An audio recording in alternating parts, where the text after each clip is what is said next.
Hello everyone, welcome to S1 coaching centre. आज की video में हम लोग एक बार फिर से स्टैटिक जीके का प्रैक्टिस सेट करने वाले हैं। जो आज का जो वीडियो है वो प्रैक्टिस सेट 4 है। आज का प्रैक्टिस सेट 4 वीडियो है। बाकी 3 तक का प्रैक्टिस सेट जिसने नहीं देखा है वो ऊपर आई बटन या फिर चैनल के प्लेलिस्ट में जाकर के देख सकते हैं। तो चलिए वीडियो स्टार्ट करते हैं। वीडियो को बिना स्किप किए शुरू से अंत तक देखिएगा। तो देखिए, सबसे पहला क्वेश्चन है कि विद्युत बल्ब बनाने के लिए कौन सा कांच का प्रयोग किया जाता है। तो बताइए कि विद्युत बल्ब बनाने के लिए जो है वो कौन सा कांच का प्रयोग किया जाता है।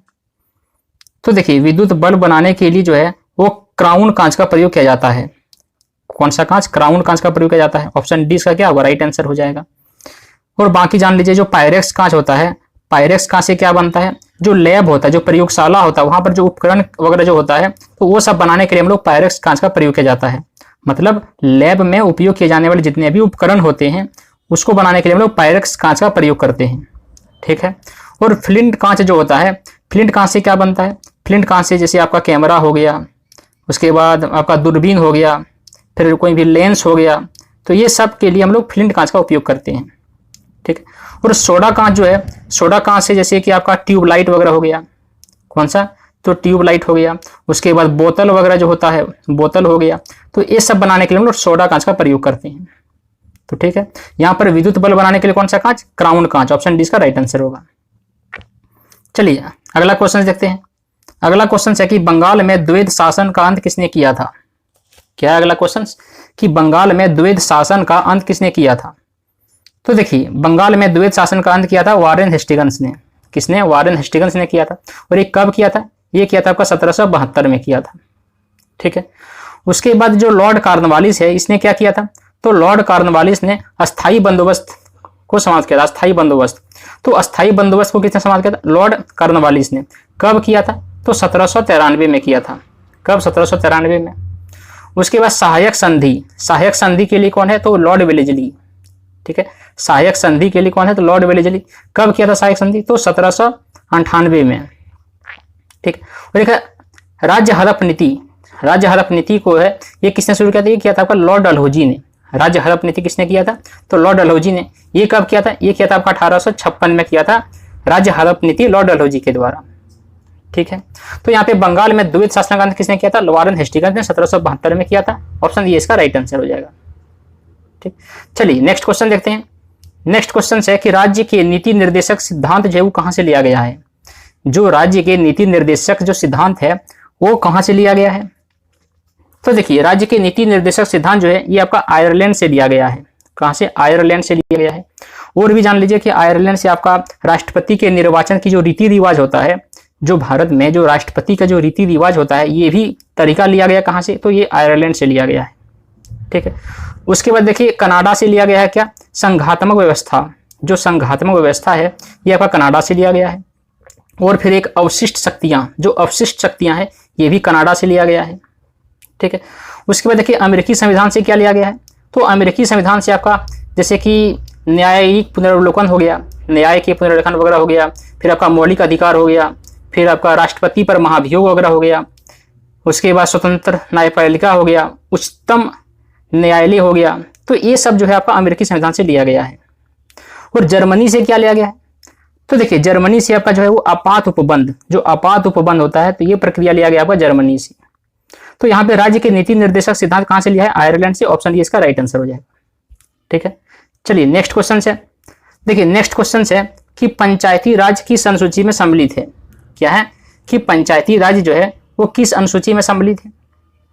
तो बताइए, पंचायती राज है वो आपका है 11वीं अनुसूची में। पंचायती राज किस अनुसूची में है? वो 11वीं अनुसूची में है। ठीक है। उसके बाद देखिए, 12वीं अनुसूची में क्या है? तो 12वीं अनुसूची में आपका है नगर पालिका। क्या है? नगर पालिका जो है वो किस में है? 12वीं अनुसूची में है। उसके बाद 10वीं अनुसूची में क्या है? तो 10वीं अनुसूची में आपका दल बदल निरोधक जो उपबंध है, दल बदल निरोधक, ये आपका 10वीं अनुसूची में है। और 9वीं अनुसूची में क्या है? तो देखिए, 9वीं अनुसूची में आपका है भूमि सुधार संबंधी अधिनियम। जो भूमि सुधार संबंधी अधिनियम जो है ये आपका 9वीं अनुसूची में है।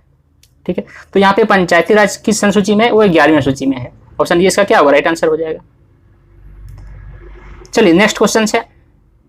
नेक्स्ट क्वेश्चन है कि राष्ट्रीय युवा दिवस कब मनाया जाता है। क्या है कि राष्ट्रीय युवा दिवस कब मनाया जाता है?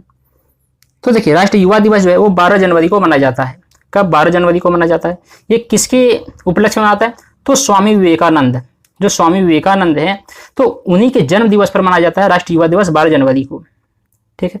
और 12 अगस्त को विश्व युवा दिवस मनाया जाता है। 12 अगस्त को विश्व युवा दिवस मनाते हैं। ठीक है। और 30 जनवरी को शहीद दिवस मनाते हैं।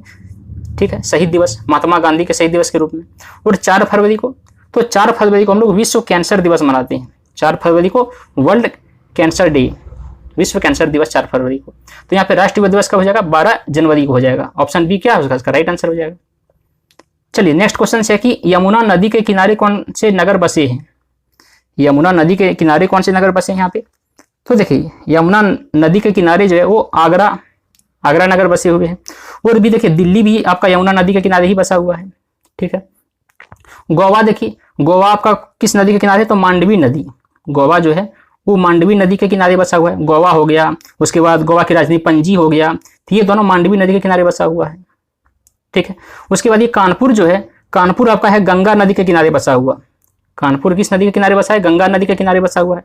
और हरिद्वार जो है, जो हरिद्वार है ये भी आपका क्या है? ये भी गंगा नदी के किनारे ही बसा हुआ है, हरिद्वार और कानपुर। ठीक है। उसके बाद आपका है देखिए लखनऊ आपका गोमती नदी के किनारे बसा हुआ है। लखनऊ जो उत्तर प्रदेश की राजधानी है और ये गोमती नदी के किनारे बसा हुआ है। ठीक है। चलिए नेक्स्ट क्वेश्चन देखिए नेक्स्ट क्वेश्चन से कि रासलीला जो है वो किस राज्य का प्रमुख लोक नृत्य है? क्या है कि रासलीला जो है किस राज्य का प्रमुख लोक नृत्य है? तो बताइए रासलीला जो है किस राज्य का प्रमुख लोक नृत्य है? तो देखिए ये आपका हो जाएगा उत्तर प्रदेश का प्रमुख लोक नृत्य है रासलीला। ठीक है। उसके बाद देखिए उत्तर प्रदेश का और भी कुछ लोक नृत्य है, जैसे आपका हो गया नौटंकी हो गया, फिर आपका कजरी हो गया, तो ये सब भी आपका उत्तर प्रदेश का है। ठीक है। उसके बाद देख लीजिए ओडिशा का कौन सा है? तो ओडिशा का एक है छऊ नृत्य। जो छऊ नृत्य है ये कहाँ का है? ये ओडिशा का है। उसके बाद देखिए झारखंड का एक नृत्य है सरहुल। कौन सा है? सरहुल है। उसके बाद फिर आपका कर्मा है, फिर उसके बाद एक जट जटिन है, तो ये सब झारखंड का प्रमुख लोक नृत्य है। और पश्चिम बंगाल का देखिए एक है आपका बाउल नृत्य जो है ये कहाँ का है? ये पश्चिम बंगाल का है। उसके बाद जातरा नृत्य भी कहाँ का है? तो ये भी पश्चिम बंगाल का है। ठीक। चलिए नेक्स्ट क्वेश्चन देखिए नेक्स्ट क्वेश्चन से कि शांति निकेतन जो है वो किस व्यक्ति से संबंधित है? शांति निकेतन किस व्यक्ति से संबंधित है? तो देखिए शांति निकेतन जो है ये रविंद्रनाथ टैगोर से संबंधित है। किससे? रविंद्रनाथ टैगोर से संबंधित है। उसके बाद देखिए गुरु नानक किससे संबंधित है? ये आपका हुआ तलवंडी। किससे? तो तलवंडी से। ठीक है। तलवंडी में गुरु नानक का जन्म भी हुआ था, तो तलवंडी किससे है? गुरु नानक से है। और डॉक्टर राजेंद्र प्रसाद से किससे क्या संबंधित है? तो सदाकत आश्रम, एक है सदाकत आश्रम, ये आपका है राजेंद्र प्रसाद से संबंधित है। ठीक है। और बेलूर मठ जो है ये आपका रामकृष्ण परमहंस से संबंधित है। और बेलूर मठ की स्थापना भी इसी ने किया था, रामकृष्ण परमहंस ने। ठीक है। चलिए नेक्स्ट क्वेश्चन देखते हैं कि नेक्स्ट क्वेश्चन है कि लोकमान्य जो है वो किस व्यक्ति का उपनाम है? लोकमान्य किस व्यक्ति का उपनाम है? तो देखिए लोकमान्य जो है ये आपका बाल गंगाधर तिलक, ऑप्शन सी इसका राइट आंसर हो जाएगा।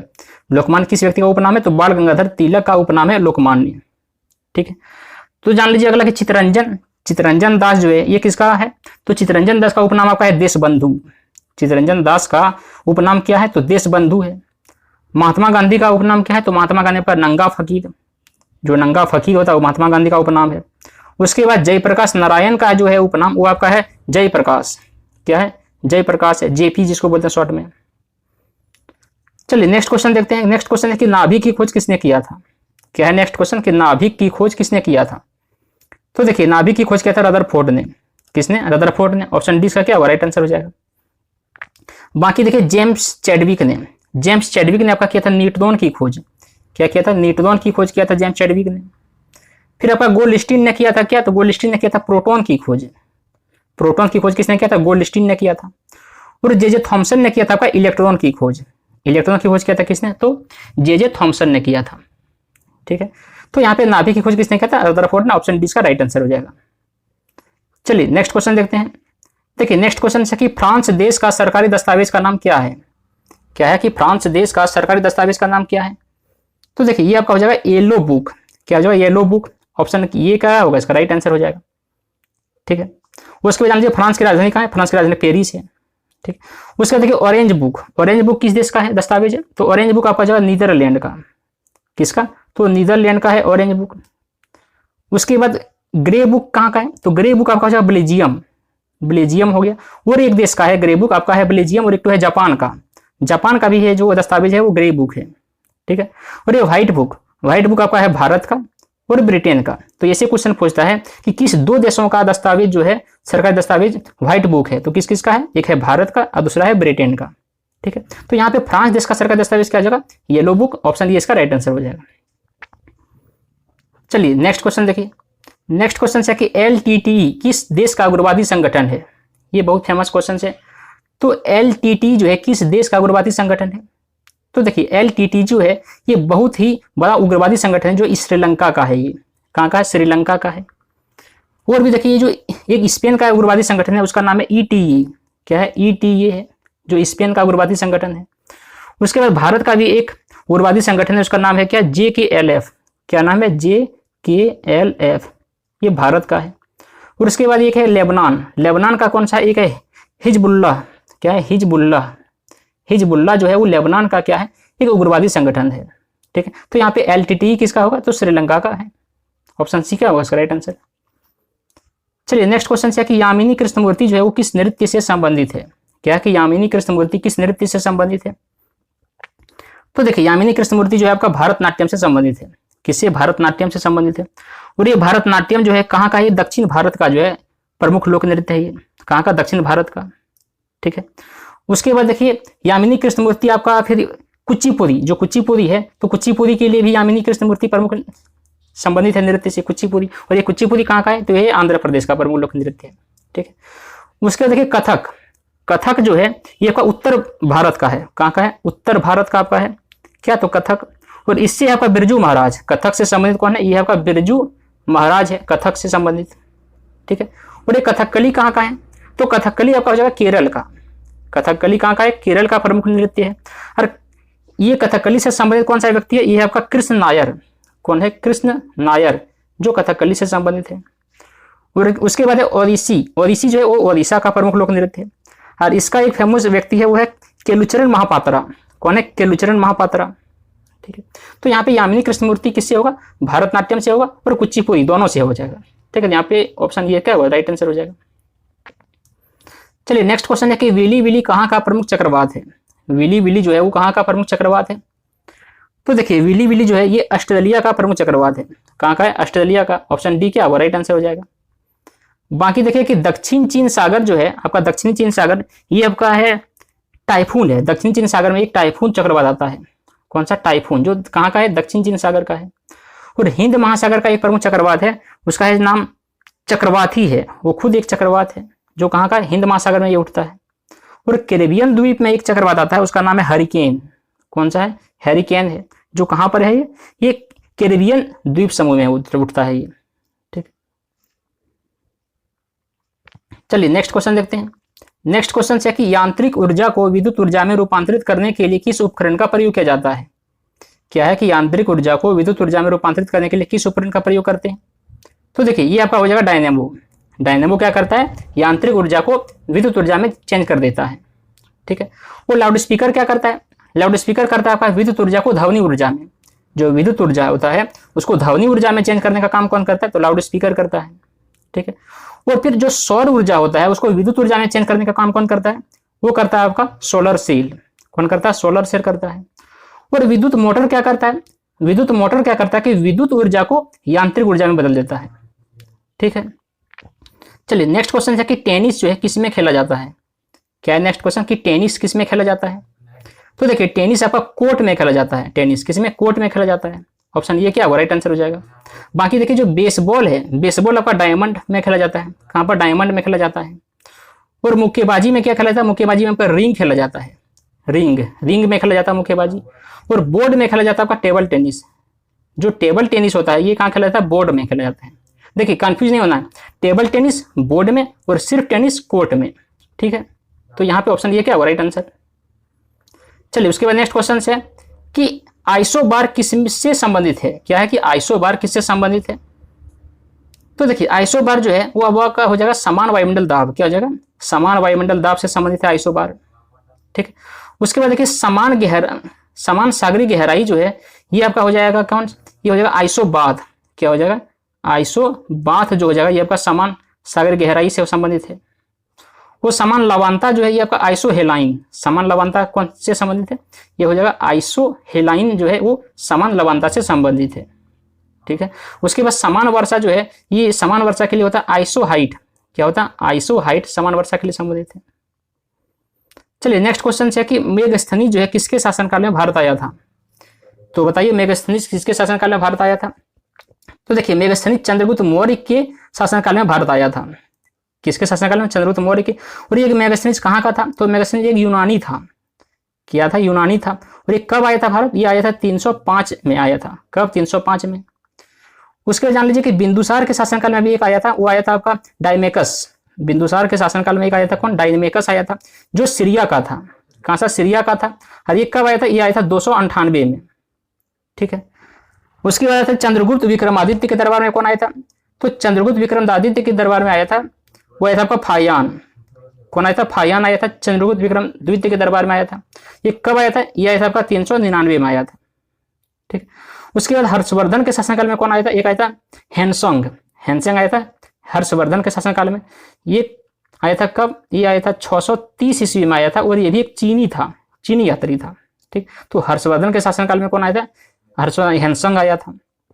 यहाँ पे मेगस्थनीज के शासनकाल में कौन आया था? चंद्रगुप्त मौर्य। ठीक है। चलिए उसके बाद अगला क्वेश्चन है कि ऊटी जो है वो किस राज्य का पर्वतीय नगर है? क्या कि ऊटी किस राज्य का पर्वतीय नगर है? तो देखिए ऊटी जो है आपका तमिलनाडु का क्या है? पर्वतीय नगर है। कहाँ का? तमिलनाडु का। और आपका कुंजूर, ये कहता है कुंजूर पर्वतीय, ये भी आपका तमिलनाडु का ही है। ठीक है। जम्मू कश्मीर में एक पर्वतीय नगर है उसका नाम है गुलमर्गा। कौन है? गुलमर्गा। और एक है पहलगांव। पहलगांव पर्वतीय नगर, ये भी जम्मू कश्मीर में है। फिर उत्तराखंड का एक है मसूरी, बहुत फेमस है। तो मसूरी कहाँ का पर्वतीय नगर है? ये उत्तराखंड का है। ठीक है। उत्तराखंड का राजधानी कहाँ है? देहरादून है। उसके बाद देखिए पश्चिम बंगाल। पश्चिम बंगाल का एक है फेमस पर्वतीय नगर दार्जिलिंग। कौन सा है? दार्जिलिंग है जो पश्चिम बंगाल में है। तो यहाँ पे ऊटी कहाँ होगा? तमिलनाडु। ऑप्शन बी का होगा राइट आंसर। देखिए अंतिम क्वेश्चन और नेक्स्ट क्वेश्चन। अंतिम क्वेश्चन है कि आगरा नगर की स्थापना किसने किया था? तो बताइए आगरा नगर की स्थापना किसने किया था? देखिए आगरा नगर की स्थापना किया था आपका सिकंदर लोदी ने। किसने किया था? सिकंदर लोदी ने किया था। ऑप्शन ये क्या होगा राइट आंसर। उसके बाद देखिए अहमद शाह प्रथम ने किया था अहमदाबाद। अहमदाबाद की स्थापना किसने किया था? तो किया था आपका अहमद शाह प्रथम ने। ठीक है। और अशोक ने क्या किया था? श्रीनगर। श्रीनगर की स्थापना किया था अशोक ने। ठीक है। और उदयन ने क्या किया था? पाटलिपुत्र नगर। पाटलिपुत्र नगर को बसाया था किसने? उदयन ने। तो यहाँ पे आगरा नगर की स्थापना किसने किया था? वो आपका किया था किसने? सिकंदर लोदी ने। ऑप्शन ये क्या होगा राइट आंसर। ठीक। तो बस इतना ही था फ्रेंड्स। अगर वीडियो पसंद आया हो तो उसको लाइक करें और दोस्तों के पास शेयर करें। चलिए मिलते हैं नेक्स्ट प्रैक्टिस सेट में। आज के लिए इतना ही। Thank you for watching.